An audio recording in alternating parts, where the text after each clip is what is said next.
The incident with the New Frontier hands? No, you need not elaborate. I have been following their progress with no small amount of interest. Brave men and women all. They do our nation a great service. The existence of a fortified outpost in Mordona will do much to dissuade the Empire from trespassing on Kurth's soil.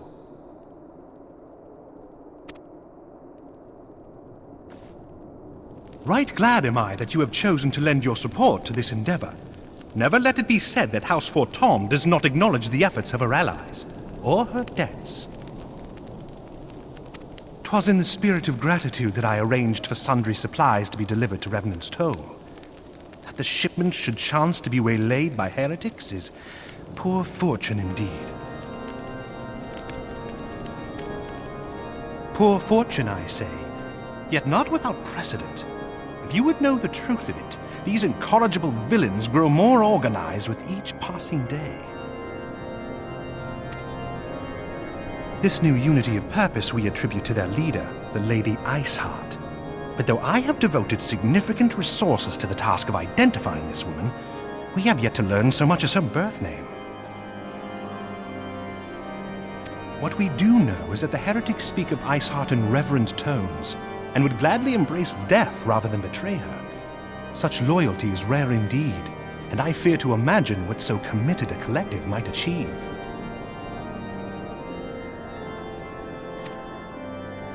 The brigands have not yet been so brazen as to risk direct confrontation here in Dragonhead. Some few of their number have, however, been sighted not far to the west of here, and with ever-increasing regularity. A visit to Whitebrim Front may bring you the answers you seek. Will you brave the snows, knowing what implacable foes may lie in wait? Hallone's blessings be upon you! Though I take no pride in the admission, many of mine own countrymen are not so well suited as you adventurers to dealing with such foes. Were they dragons, it might be otherwise. But truly, I could not wish for a finer ally. You have done much for my house in the past, and I have no doubt but that I shall have cause to celebrate your deeds again ere long. Should you learn aught of value, pray return to me forthwith. A warm hearth and a warmer welcome shall be waiting for you.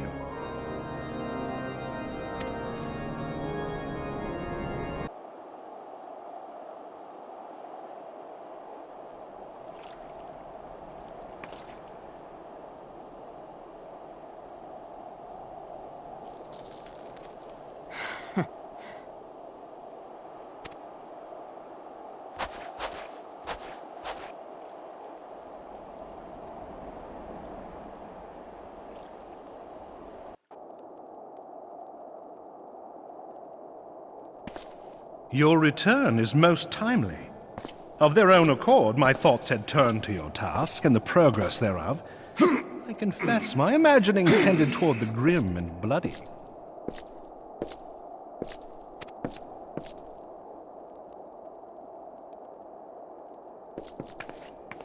But you are here now, and I suspect such frivolous wonderings do little justice to the reality of your travails. Tell me, what did you learn of Iceheart?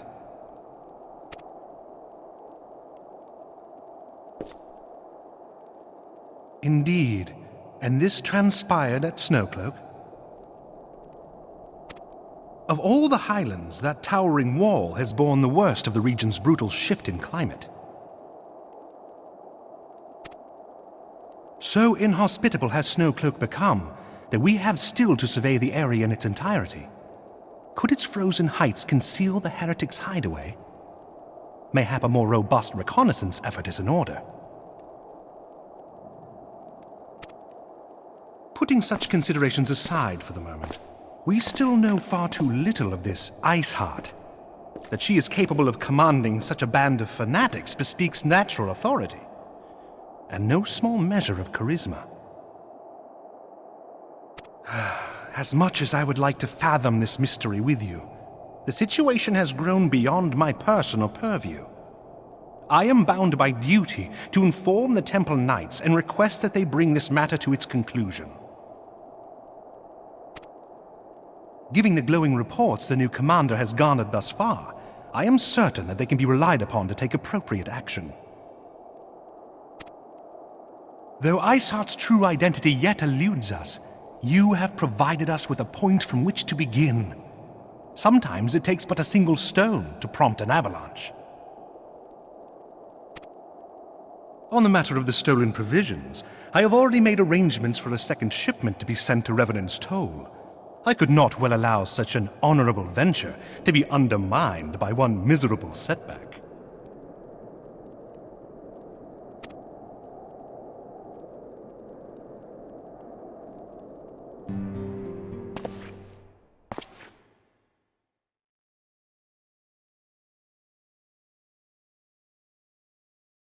Comrades, your presence here this day signifies the momentous choice that each of you has made. With your strength now pledged to the Scions of the Seventh Dawn, you are beholden to no single nation. You stand as the vanguard for a united Eorzea.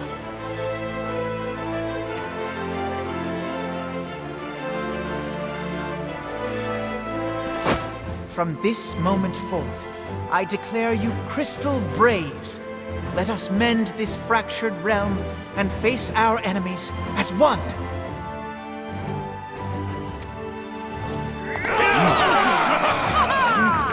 Whether it be the Beastmen and their Primals, or the conflict in Carteneau, it is plain that the nations of Eorzea cannot solve the problems which plague the realm. Thus does it fall to some few heroic souls to succeed where they have failed. Come, take your place at the Scion's side as guardians of Eorzea, and together we shall fight for the freedom of all! For the freedom of all!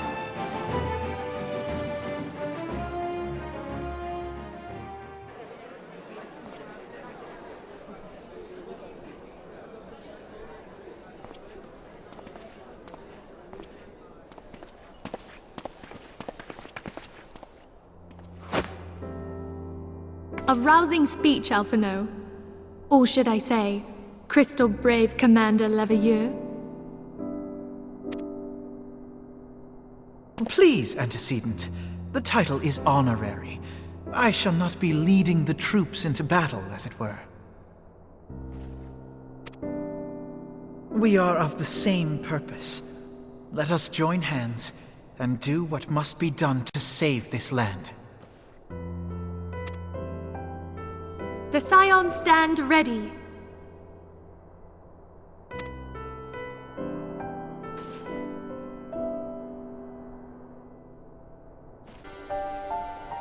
I'm eager to see what the Crystal Braves might accomplish.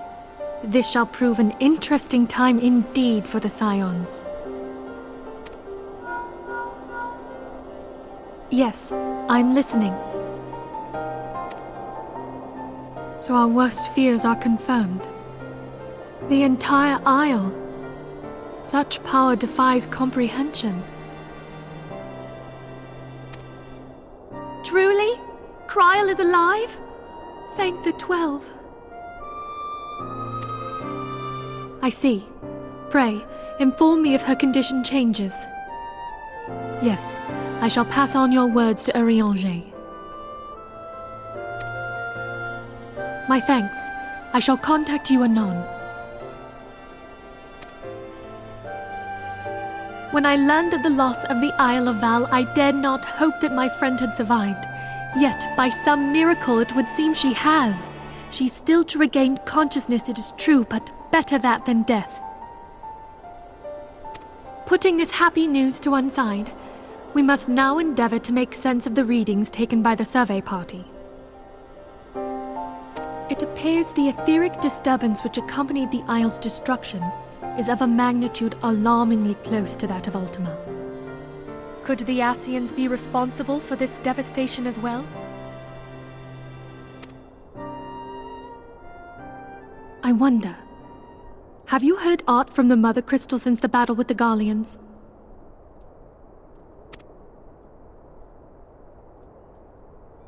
Then she speaks to neither one of us. Heidelin silence portends naught but ill, I fear. Louisoix, I pray you yet watch over us.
Have faith, my friend. You need only state your case with confidence and clarity.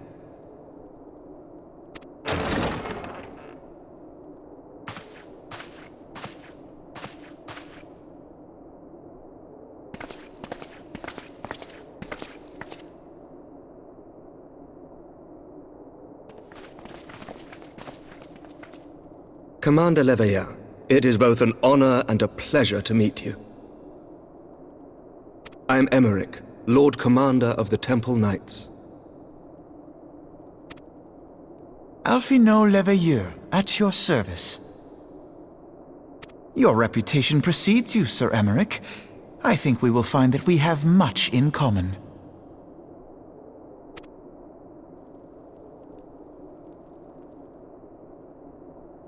Speaking of reputations, yours towers over us all. Does it not? It does indeed, Lord Commander.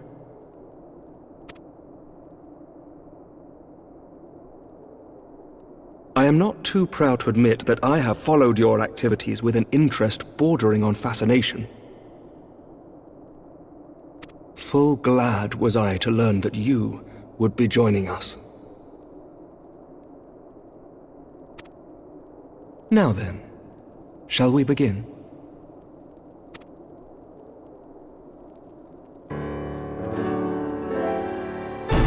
We know full well that the Garleans will return in force ere long.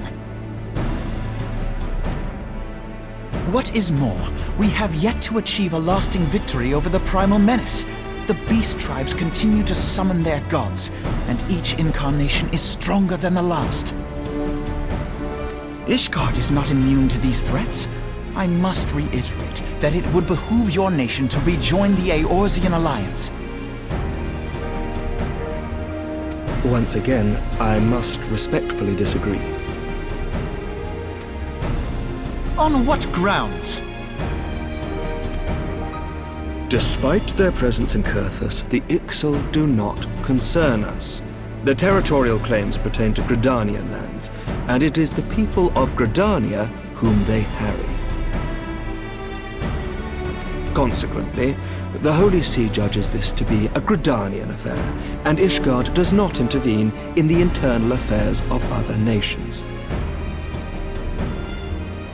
Even were that not the case, our forces are wholly committed to the Dravanian conflict. We have not the knights to spare. As for the Garleans, we are not ignorant of history. We have observed the rise and expansion of the Empire, and we agree that it is only a matter of time before they resume their campaign in Eorzea. Then surely it would be in our best interests to present a united front. Mayhap one day, but not yet. Gaius van Belsar is dead, and the legion of conscripts he left behind lacks the will to fight. We think it highly unlikely that they will emerge from behind the walls of their castra for some time. Forgive me, but if Ishgard's position has not changed, why did you agree to this meeting?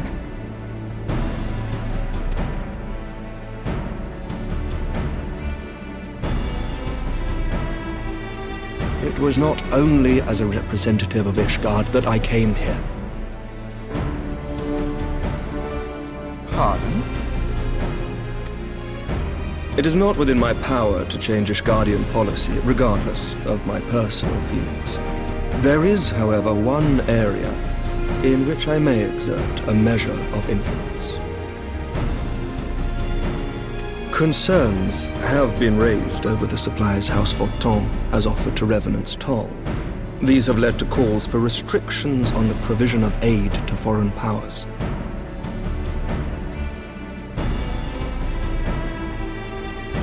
I can ensure that the shipments continue unabated. Sir Emmerich, we would be in your debt.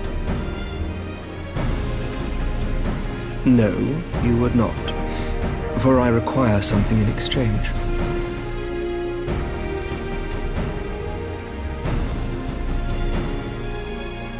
Of late, there has been a flurry of Dravanian activity, the purpose of which was not immediately clear. However, our astrologians have since observed alarming changes in the heavens. The dragon star waxes unnaturally bright, and there are whispers that it portends the resurrection of Midgard-Sorma. The fallen guardian of Silvertear Falls? That's absurd. Full many times have I gazed upon the dragon's corpse still wound around the Agrius, and wondered how different our world might be if it yet lived to plague the skies. I do not know, and I do not wish to know, nor does any son of Ishgard. Yet the mere presence of Dravanian forces is not sufficient grounds to send knights to Mordona, whatever our astrologians say. As I told you before, we have not the forces to spare. But we do. So you will intervene on our behalf if we agree to watch over the Keeper of the Lake.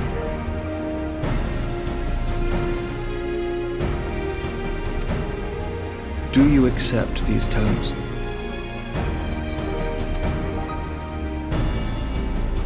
I do. I will see that you are kept abreast of any developments. I regret that we could not come to a similar agreement on other matters, but I understand that you are not at liberty to make such decisions. Nevertheless, I hope that what we have accomplished here today will serve to demonstrate to your countrymen that we can work together towards a common goal. Mayhap one day we shall look back on this moment as the first step towards a united Eorzea. Mayhap we shall, Commander.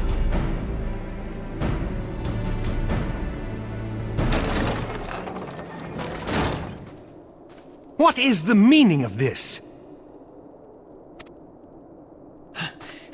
The caravan, my lord.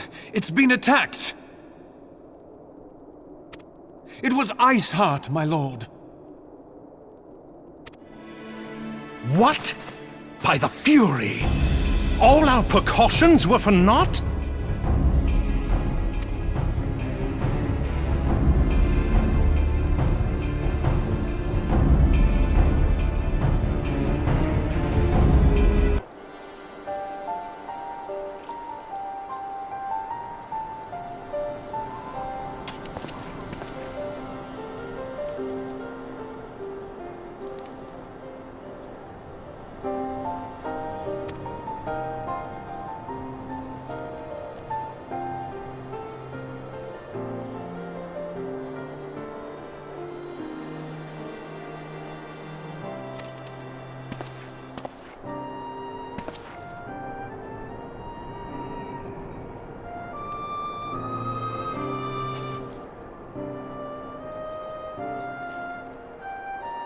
you